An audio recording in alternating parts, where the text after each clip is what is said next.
and then can impose on other people? That's what 2-year-olds think. And that's what the kind of 2-year-old who stays unpopular for the rest of his or her life thinks. And now we're making that law.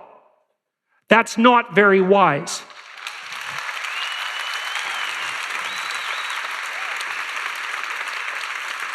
And then the other way that you can tell that's 2-year-old behavior is that if I don't accept the identity that you're imposing me on subjectively, you'll have a tantrum. It's like, yeah, I knew you were 2, and now you just proved it. And I'm actually kind of sad about this, because one of the things I have noticed as a clinician is that a lot of this emergent identity confusion that particularly characterizes adolescents, and at the moment particularly adolescent young women, is likely a consequence of stymied childhood play. You know, it's awful and it's causing a lot of trouble, but it's also, there's something about it that's really sad. In any case, at 3, a child who's developing along an optimal trajectory is now capable of inviting someone else to play, someone at about their developmental level, and if they're optimally skilled, which means in part that they have parents who haven't paved the pathway for them to misbehave, right? Have taught them to some degree about how to take turns and how to be careful with each other, then at 3, they're ready to play with other children. And then what happens if they're optimized play partners is that they make friends. And then the friends socialize them. So parents are not the primary source of socialization after the age of about 4. Peers are.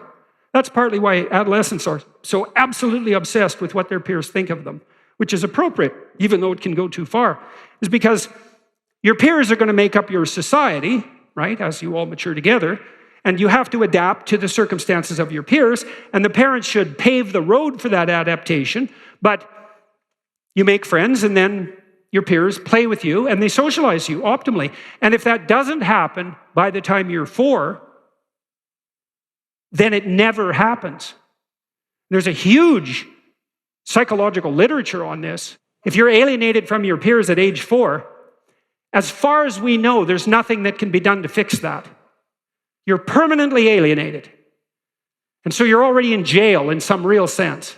And then that just gets worse as you mature. That's one pathway to long-term criminality. Aggressive 2-year-old, male usually, doesn't get socialized between the age of 2 and 4 because aggressive males are harder to socialize. Doesn't make friends, done.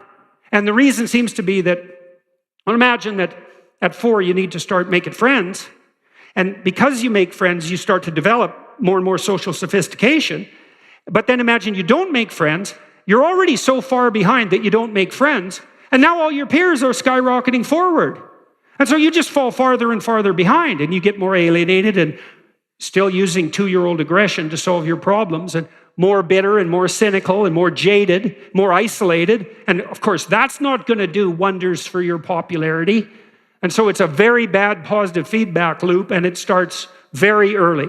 In any case, why should you not let your children do anything that makes you dislike them? Well, first of all, let's say you is the wife and the husband together, right? Because if your kid annoys you, well, maybe you're having a bad day, or maybe, your father was too tyrannical to you and you have some of those proclivities.